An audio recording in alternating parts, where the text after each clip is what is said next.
आणि आता एक दुःखद बातमी आहे। ख्रिस्ती धर्मगुरू आणि मराठी लेखक फादर फ्रान्सिस दिब्रिटो यांचं पहाटे 5च्या सुमारास निधन झालंय। दीर्घ आजाराने वयाच्या 82व्या वर्षी वसईमधल्या राहत्या घरी त्यांनी अखेरचा श्वास घेतलाय। अंतिम संस्कार आज संध्याकाळी 5च्या सुमारास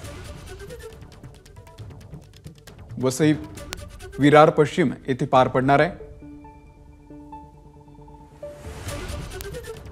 ख्रिस्ती आणि ज्यू धर्म हे त्यांचे प्रमुख अभ्यास विषय असून त्याविषयी त्यांनी मराठीतून अत्यंत मोठं लेखन केलेलं आहे।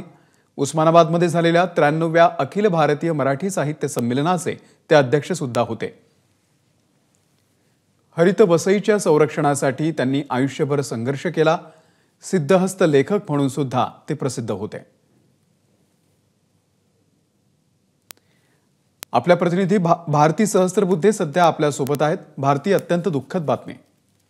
अर्थात खरं तर फादर दिब्रिटोंना मराठी साहित्याचे जाणकार वाचक सगळेच ओळखतात। वर्षानुवर्ष त्यांनी आपल्या लिखाणात मराठी समाजाला समृद्ध करण्याचं काम केलंय। पण या सगळ्याबरोबरच एक महत्त्वाची गोष्ट मी सांगू इच्छिते, ते म्हणजे की साहित्य लेखनाबरोबरच त्यांनी हरित वसईसाठी खूप मोठं काम केलेलं आहे। एक पर्यावरणाच्या संरक्षणासाठी पर्यावरणाचे रक्षक म्हणूनही त्यांनी काम केलेलं आहे। त्यांनी ख्रिश्चन समाजात मराठी साहित्याची गोडी लावण्याचं काम केलं आणि इतकंच नाही तर वसईच्या ख्रिस्ती समाजातून त्यांच्या प्रोत्साहनामुळे अनेक मराठी लेखक पुढे आले, लिहिते झाले। त्यामुळे खूप मोठं योगदान होतं फादर दिब्रिटोंचं मराठी साहित्यासाठी आणि एकूणच वसईमध्ये समाजकारणात सुद्धा त्यांचं मोठं योगदान होतं। त्यामुळे खरोखरच समाजासाठी मराठी समाजासाठी एक मोठी हानी म्हणायला पाहिजे। भारती, धन्यवाद दिलेल्या या संपूर्ण माहितीबद्दल।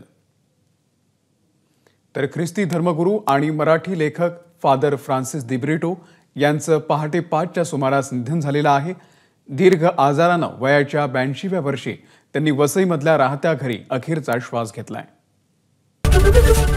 एबीपी माझा, उघडा डोळे बघा नीट।